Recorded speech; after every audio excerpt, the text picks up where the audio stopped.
This all begins by establishing a world encompassing every conceivable race, from ordinary humans to mythical dragons and all variations between.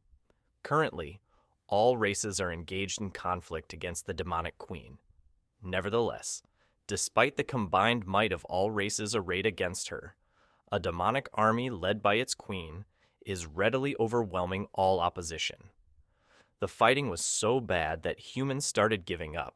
It was during this growing war that Elizabeth, the most powerful demon queen ever, became the ruler of the world and everyone in it. Right then, as she sits on the throne, a priest talks to her. Elizabeth, don't think you've won. Later on, our hero will show up and totally beat you. One of her helpers comes over and kicks him in the head, telling him to respect the queen. This helper of hers is a human who was trained to be the hero. But he turned against everyone. He changes into a demon and goes toward the priest to kill him. But right away, the queen tells him to stop and asks the priest, "What's this talk about a hero and a prophecy that says the queen will lose? You dirty human, tell me what this means. There are more than 1,000 awful ways to hurt you worse than killing you." The priest says that the prophecy tells that when a hero shows up and pulls out the sword stuck in the ground, that'll be the day humans beat the demons and take back the earth. The sword's there in the main hall. If you want, go look.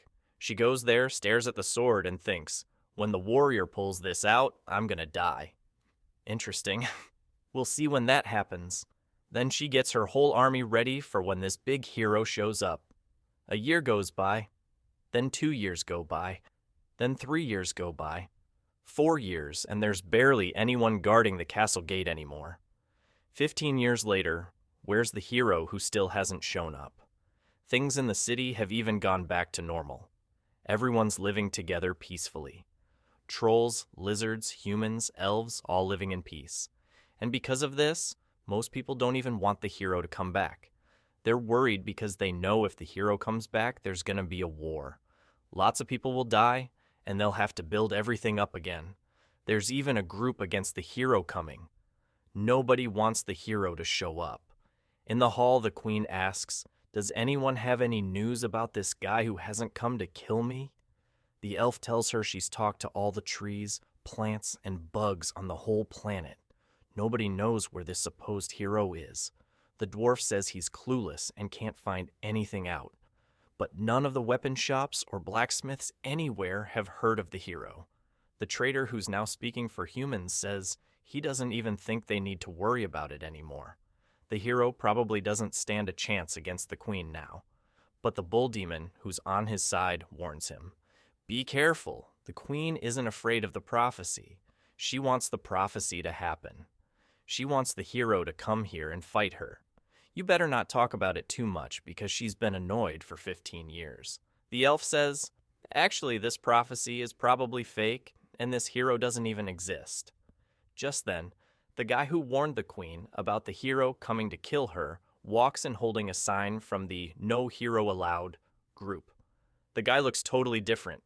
The queen, furious, grabs him with her dark hand and asks, "Didn't you say there was going to be a hero from a prophecy who'd come and pull out this stupid sword? Where is he?" Her biggest fan says, "Actually, you're so strong that the prophecy didn't even work because humans couldn't make anyone as powerful as you." The queen's helper agrees with him. "That's right, my amazing queen. You don't have to worry about this hero at all anymore. He doesn't stand a chance." But he gets a hard slap across the face with a thick tail. The queen shoves the priest against the wall and says, "Where is this stupid hero? I've become the best in the world, but I need to kill him. Otherwise, everyone will think I'm scared of the prophecy. Where is this idiot?" Shigen says she studied all the powers on this planet to learn world-ending magic, just to fight him. But where is he? She then stares at the sword and says, "Fine then, since you won't come to me, I'll come to you." And she starts trying to pull the sword out. Everyone watches in horror, saying, "Your Majesty, don't do it! You'll die! That sword was made to kill you!" Energy starts exploding everywhere.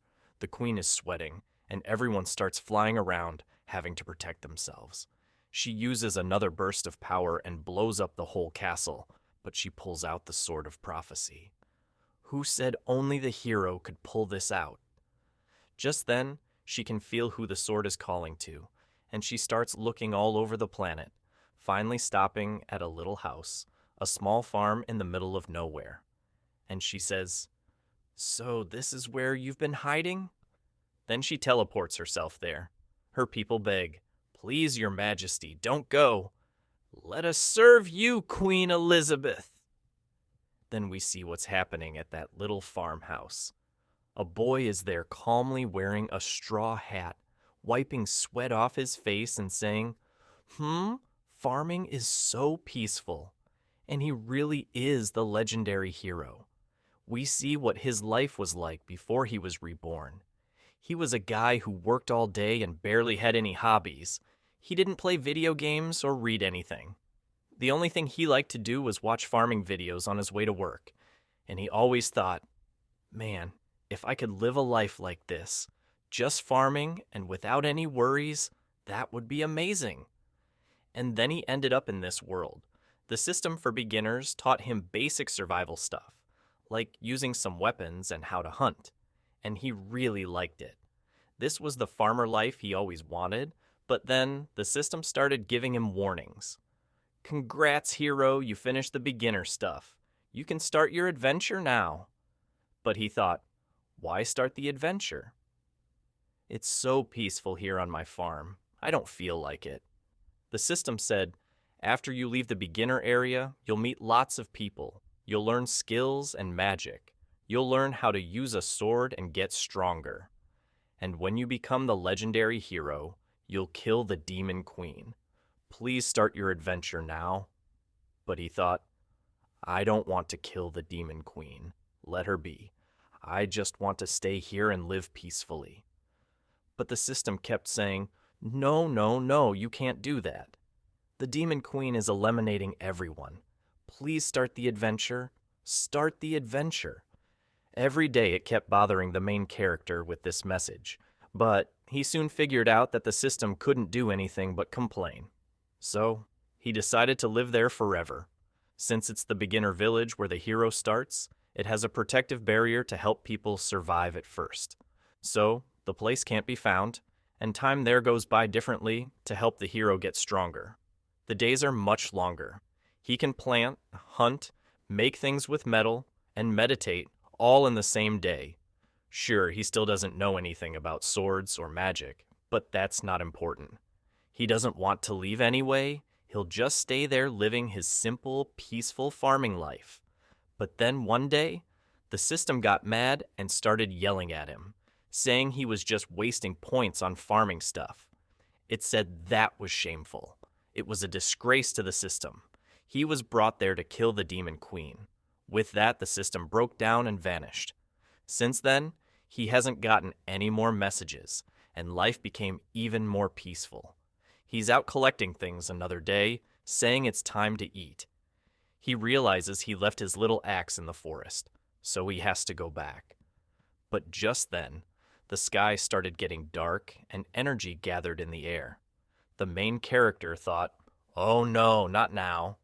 At the same time, the queen appeared in the sky, saying, I've finally found the legendary hero of all prophecies. Our hero was running, because he left some clothes and fish on the clothesline.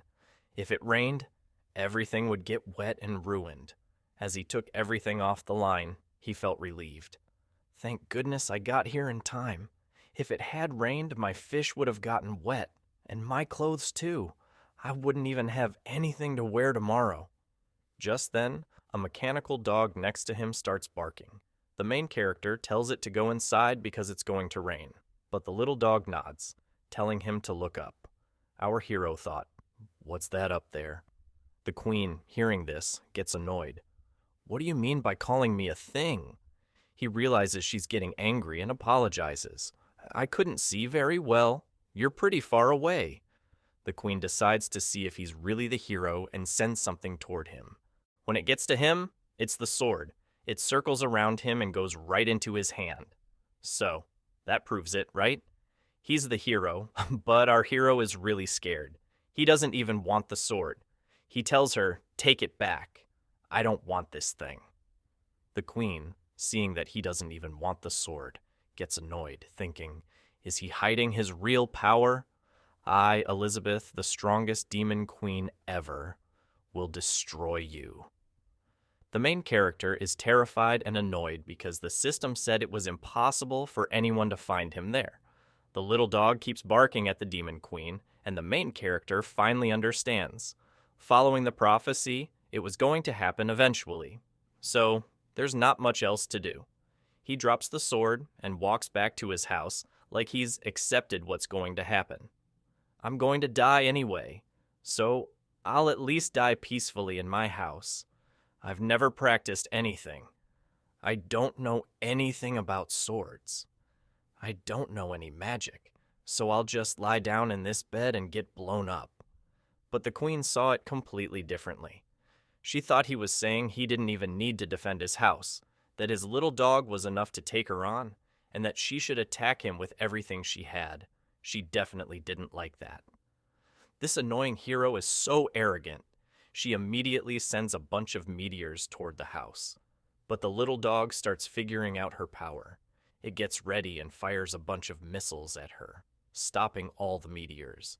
Seeing that, the queen thinks, I didn't think the great hero of legends would be so arrogant. Are you really going to depend on a fancy magic tool that can think for itself? But when I'm around, everything is weaker. The sky then turns purple, and she gets ready to use a huge attack, saying she's done playing around. But the little dog does the calculations again, makes a black ball, and sends it toward her attack.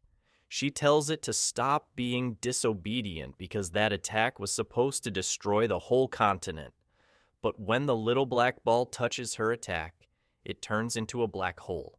It sucks up all of the queen's power, vanishes right away. Looking at the house, she's confused, thinking, what? Did my magic just disappear? What did he do in that house? The main character is inside, lying on the bed, just waiting to die. The queen then comes down from the sky to fight the little dog. It seems I underestimated you, didn't I? She uses all her power, saying, now it's going to be at 100%. The little dog gets ready with its missiles again, and there's a huge explosion. Meanwhile, the main character is still asleep. After a while, he wakes up wondering, am I dead already? Nope, not yet. What's going on? That's weird, I'm still at home. Let me look outside. He slowly reaches for the doorknob. He's scared to open the door and see the queen waiting to kill him, so he just peeks outside. And there she is, holding the broken little dog.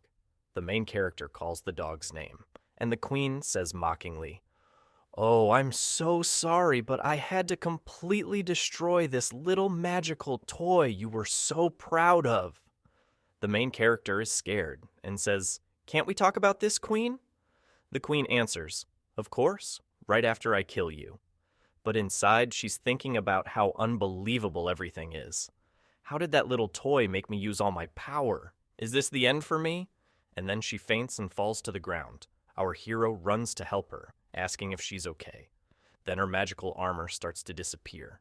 Everything covering her begins to fade away.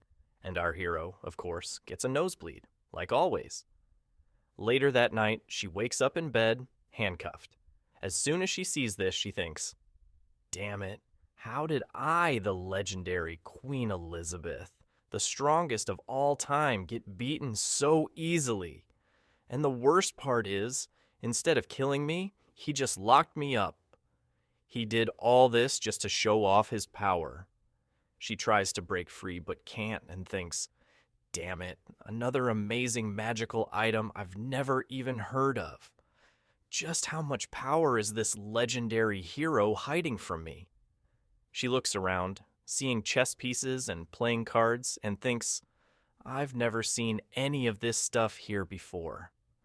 This hero is way more cunning than I thought.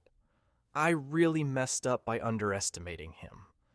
Just then, our hero walks into the room with some snacks. She looks at him and says, "Fine, if you're going to kill me, just do it. Don't expect me to beg." But our hero is just thinking about how annoying the queen is. She's too much. This is the only way I'm going to survive. So he tells her, "Can't we talk? These handcuffs I put on you were just in case because I'm really scared of you." The queen is a bit confused, thinking he's looking down on her. He says, "I think we, misunderstood each other. I'm going to take these handcuffs off so we can talk calmly, okay?" But she's hearing something completely different. "I'm sorry if you didn't realize from the start how different we are, thinking you were strong enough to fight the hero, okay? I'm letting you go now so you understand you're powerless and you're going to do everything I say." She thinks, "This jerk, how dare he threaten the demon queen?"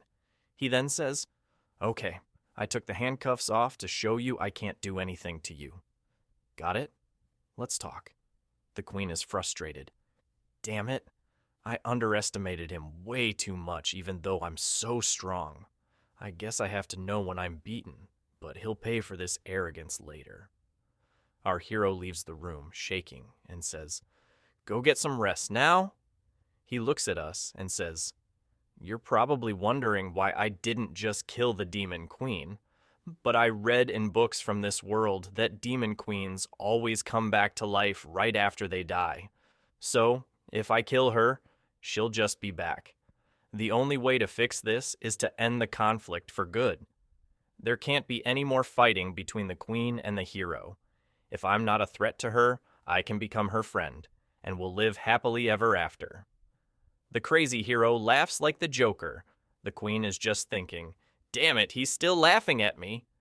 The hero picks up the broken little dog and says, "Hey buddy, you're all broken, huh?" And the queen says, "This magical tool." Our hero thinks, it's not exactly a magical tool. It was just something I made when I was bored, and he tells her, "Yeah, you could say that. It was one of the last things I built." The queen smiles a little, making a plan. "Perfect. This is my chance. He was careless taking off my handcuffs. He let me use my secret magic to heal myself instantly. And now that his robot isn't protecting him, I have the advantage. Time to kill you." She says, "Sorry for breaking your stuff, great hero." But he replies, "Don't worry about it. It's okay." His memory card is still here behind him. This is perfect. I'm going to finish off the legendary hero. Just then, our hero says, "Luckily, I have 6 more of these little guys ready. So, you don't have to worry about that." The queen is speechless. He puts the memory card in, and the little dog turns on, happy, jumping around, and licking him. The hero tells her, "I like having company, but they can be messy sometimes. So, I just keep one active where I can see it." This was all a plan to embarrass her. She sees his weird smile. She falls back on the bed, completely confused. There's no way. This is impossible. Suddenly she smells something and says, "What's that smell?" He says, "I saw you passed out, so I made a little meal to warm you up. It's all ready, made with the stuff he grows on the farm. Because he's been farming for so long, his farming skill is maxed out." The queen looks at the food and says, "Why did you do this? I don't need to eat. I'm beyond that." But she smells the food and starts to feel hungry. Our hero says, "I grew all these vegetables and grains myself. Please try it." He just wants to settle things with food. She's still unsure, but she decides to try it. She's speechless. The main character thinks, "Even though I've been cooking for years, will my food be good enough for a demon queen?" She takes another bite, then another, and another, thinking, "Each bite is like fireworks exploding in my mouth. And the flavor is so natural, but it still has so much magical energy. Who knew there were foods in this world that could please even a demon queen? I can't stop eating it." Just then, she feels something burning inside her and complains that it's too spicy. Our hero looks scared and says that he only added a little chili, which the hero likes. Can't the demon queen handle spicy food? The queen is suffering and thinking, of course, this hero wasn't going to be nice. He's trapping me. He's using me for experiments. He brings her some soup, saying it will help with the burning. She stares at it and thinks, he poisoned me, and now he's giving me the cure. I'm completely at this hero's mercy. This is so uncomfortable. Suddenly, she feels a powerful sensation, almost like ascending to heaven, with the taste of the meat still in her mouth. The war between the demon queen and the hero. None of that matters anymore. I'm going to forget everything and live quietly because I finally realize how small I am. The food has so much magical energy that it even makes her stronger. Confused, she looks at him and says, "Stop pretending. What do you want from me?" Our hero, feeling awkward, says, "What do you think? I just wanted to see if a demon queen and a hero could live together." But she understands it differently. In this world, you're the only one worthy of being my research subject. Since I'm the hero, come here. I'll help you get stronger to see if you can beat me someday. Our hero asks, "Are you okay with this? I'll keep making you delicious food." While the queen is freaking out, thinking, a knight might die, but they don't suffer this much humiliation, especially not the demon queen. She's sure the hero's plan is to make her stronger to see if she can ever beat him. Thinking about it, she turns, walks to the bed, stands up straight, and announces, "I agree, but on 2 conditions. First, I'm not doing this because I'm scared of you, but because I want to be the strongest in the world," she continues. "Second, while I'm here, don't think I'll ever bow to you. I will never submit. My dignity as the great queen must never be insulted. If that happens, I'll destroy you, even if it costs me everything." Our hero is embarrassed and says, "Understood, understood." "Okay, let's be friends. Let's stay close." She stares at him and says, "It's fine if you want to do your research. And one more thing. If you make anything tasty, give me some." And our hero agrees. A year goes by, and our main character is using the legendary prophecy sword to chop wood. Our hero thinks things have gotten complicated. After the queen barged into the house, he lost the magic that hid it from the world, and the monsters that keep wandering by look pretty dangerous. But since they can sense the queen inside, they don't dare attack. The problem is, he figures he'll probably lose his house as soon as the queen leaves. From inside, the queen yells angrily, "Why isn't lunch ready yet?" The main character thinks, "I can't let her leave. I need her protection." Meanwhile, in the living room, the mischievous queen is watching some good videos, and after eating so much all year, she's gotten a bit chubby.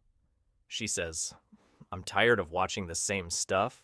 Do you have anything else from that system?" Our hero answers, "I told you the system's gone. Come here, I made lunch." She thinks about getting up, but instead of walking, she makes 2 little wings appear and flies to the table. She looks at the food and says, "What kind of poison is in these potatoes? The more I eat this, the lazier I get." She thinks, "This darn guy is using delicious food to slowly poison me and make me weak, and he's trying to corrupt me with these suggestive videos." Our hero tries to explain, "It's just that these potatoes have a lot of calories. When you eat a lot, you gain weight and get a little lazy." Just then, she looks down at her belly, then uses magic to transform the extra energy into magical power, turning herself into a supermodel. The protagonist is impressed. Can magic be used in this way? She stares at him and says, "Haha, another of your tricks didn't work. Are you disappointed?" Lai Ping tells her, "Yes, I am very disappointed. Now let's eat already." She looks at the table. He says, "Wow, today's food is perfect. I won't hold back," and starts eating. Lai Ping lets some words in the air. As much as she eats a lot, I always manage to go and make more food, right? And besides, I'll have to get used to it anyway, since we're going to live like this for a long time. Her interpretation, of course, is completely different. You're still very weak. I'll have to fatten you up a lot before I kill you. So he gets up and says, "I'll get you a dessert." She, on the other hand, can't stand it anymore, thinking the jerk keeps treating me like a pig, feeding me with these magical foods. I've evolved more than 10 times just this year. It's not possible that now I don't have enough power to challenge him. It's time for the great decisive battle. But right at that moment, our hero already gets the little pudding and says, "Here, your favorite? Here, look!" Her eyes sparkle and she goes all happy to eat. The proto thinks, even though she's the demon queen, she's not very difficult to deal with. You just need the right food. The scene changes to an old man running away with a blonde girl. They are being chased by some creatures in purple cloaks and white masks, who are throwing some powers in their direction until they get trapped in a magic cage and have to stop to fight. It's the father and his daughter. He turns to her and says, "I'll hold them here." He runs to the city and tries to find a safe place. The daughter replies, "I don't want to leave you here and escape alone." But a father retorts, "I promised your mother I would protect you until the end." The creatures are already conjuring a massive magic to attack them. The father then says it's time to use the strongest power of all and sends a slash of white light that cuts the enemy who was conjuring the magic in half. But the guy seems to be made of slime and already reassembles. The daughter tries to shoot an arrow, but her attacks just go through the monsters. The father warns, "There's no way you can help with your arrows. Just run to the city and flee." The monster comes to punch her, but the father manages to defend. But unfortunately, he is thrown far away, hits his back on the rock, and is already all bloody. Almost dying, he says, "Don't come help me, just run away." Then the creatures begin to gather and transform into a giant monster. The daughter says to the monster, "Please, I'll go with you. Just let my father go alive." But at that moment, she feels she's about to die. But suddenly, what seems to be a gigantic mammoth appears, crushing the creature. On top of the gigantic mammoth, there's a house. On top of the house, there's an elder ninja frog leader. And on top of the elder ninja frog leader's head, there's a dog house with the protagonist's little robot. The frog speaks to the dog, "Big brother, what are we going to do with these two harmless humans?" Little dog replies, "Don't hurt them. I'll take them back to the master." In the next scene, the girl is waking up at Lai Ping's house, all confused about what's happening, looking around. She wonders, "Where am I? What happened?" As far as I remember, my father was by my side about to die. She then gets up, rushes to the door, and opens it. When she looks, her father is showing some bodybuilder poses to our protagonist, who asks him, "Wow, how do I get a physique like that?" The father replies, "A warrior's physique is something fundamental. You have to take better care of yourself, my boy," Lai Ping thinks. So this is the so-called warrior profession that I hear so much about. It's amazing. The little dog is all happy walking around the queen, who annoyed kicks him and says, "Who told you to bring these two here to my house? Stupid dog." The little dog gets all sad and starts crying, and our protagonist keeps squeezing the guy's muscles, saying, "Wow, you're so resilient." The father says, "Okay then. If the great Li Ping doesn't mind, I won't hide it either." He then bursts out of his clothes, and our hero just admires, while the daughter is thinking, "Dad, what are you doing there?" Oops. And the queen notices the presence of her daughter, and our guy tries to explain the situation, but the demon queen already goes to her and says, "There, now that you're awake, scram. I'm warning you, I got here first." Lai Ping, trying to calm the situation, says, "Relax. Let's go inside." He then serves some tea and says, "Sorry for not having anything to offer you two. It's a rural place, and I do everything myself, so it's all very simple." The girl asks, "Dad, is this the miraculous potion you talked about that cured you instantly?" Our protagonist is embarrassed. "I think calling this a miraculous potion's a bit exaggerated. It's just a little boil of water with some herbs." The queen is furious on the side, damn it. Why did this dog bring these two weak humans here? Is Li Ping not satisfied with just me? Am I not enough in this house? The father begins to explain the situation, saying that he was completely unconscious and vainly remembers. But he remembers the dog bringing him, and then when he took a sip of the drink, he transcended instantly and was completely healed, becoming stronger than ever, and says, "Daughter,